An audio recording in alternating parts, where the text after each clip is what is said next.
cameras over here. Hello, Brockport. All right, so going off of a lot of stuff Doug said, we had the same category, so I also did one on Roman theater. My paper was called, "What Say You, Other Roman Citizen?" The theater? Pshh, I'd rather go to the games. That was the title. Alright, so ancient Roman theater is regarded today as one of the most important time periods in early theater history. If you were to say that to an ancient Roman citizen, they'd probably tell you you were crazy. But my paper is all about why did people want to see the games over the theater? Why was that? So I started off, alright, well I'll read you my paragraph here. Compared to the decent crowd of a play could draw in Rome, the games drew even larger crowds. All sorts of spectacles could be seen. You could spend a day at the Colosseum and see the gladiators fight to the death. Possibly you could see them fill the whole arena with water and stage a naval battle right there in the middle of the festival. And in the middle of the city, on a lucky day, you may even see some executions. If the Colosseum wasn't your thing, maybe you would enjoy a day at the races at the Circus Maximus.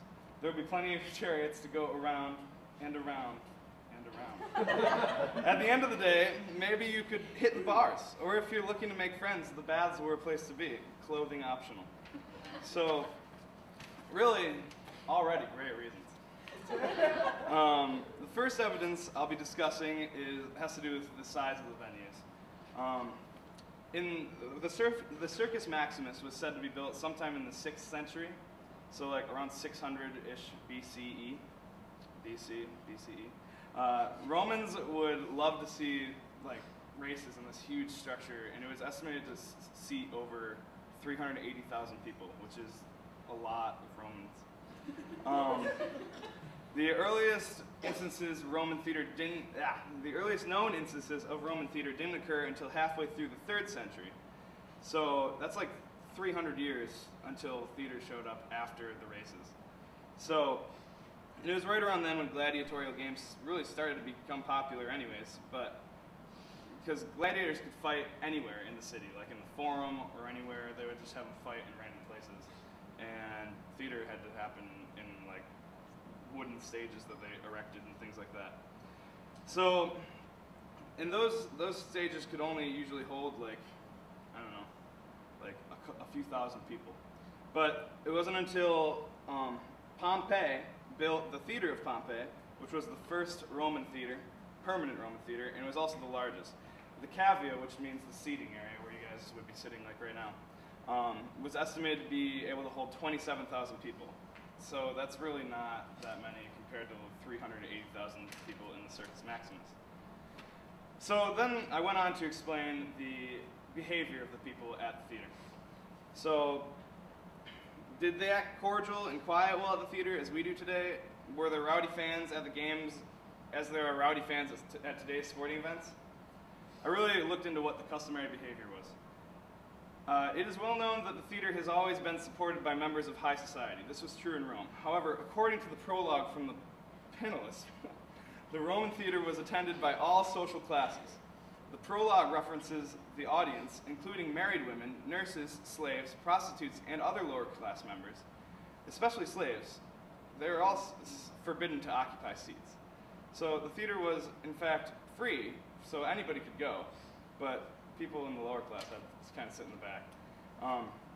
The games, however, were not free. So Roman law restricted attendance at the games to selected members of the Roman populace. Certain higher-up members of society were given blocks of seats that they could invite whoever they wanted to join them in. So it was pretty prolific. Like, if you get invited to the games, like, you're pretty freaking excited. And so, pretty much, people that were at the theater would be, like, all rowdy and stuff because they didn't have to pay for it, and they were, like, you know, freaking out. And people at the games were like, wow, this is awesome. I'm so proud to be invited here.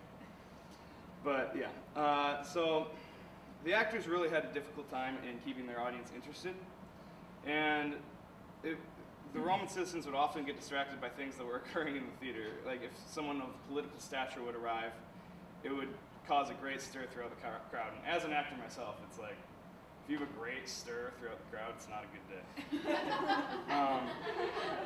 So, yeah.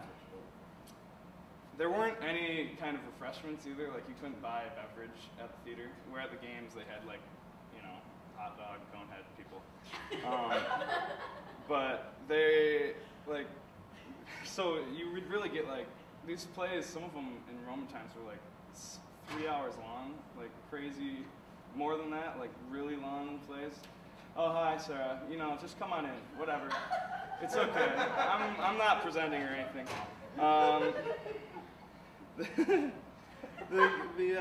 So yeah, the games kind of just had a totally different atmosphere. Like for any sport, there were fans who discussed anything and everything about the games. So just imagine walking into an ancient Roman bar and listening to the conversations, and like all of them would be like, "Oh, what kind of sword do you think he's going to use today? It's going to be awesome." Things like that, you know. Generally, yeah. Okay, so I'm going to wrap it up now for DeVita. And yeah, so I'll read my conclusion. So that's a good way to wrap it up. I believe there are many reasons why the Romans didn't attend the theater as much as they did the games. Clearly, many people enjoyed the theater, and it is not to be considered a worse form of entertainment. However, even today, the trend continues. The amount of people who go to the theater or even show interest in the theater are nothing compared to the massive numbers of fans that modern sports have accrued.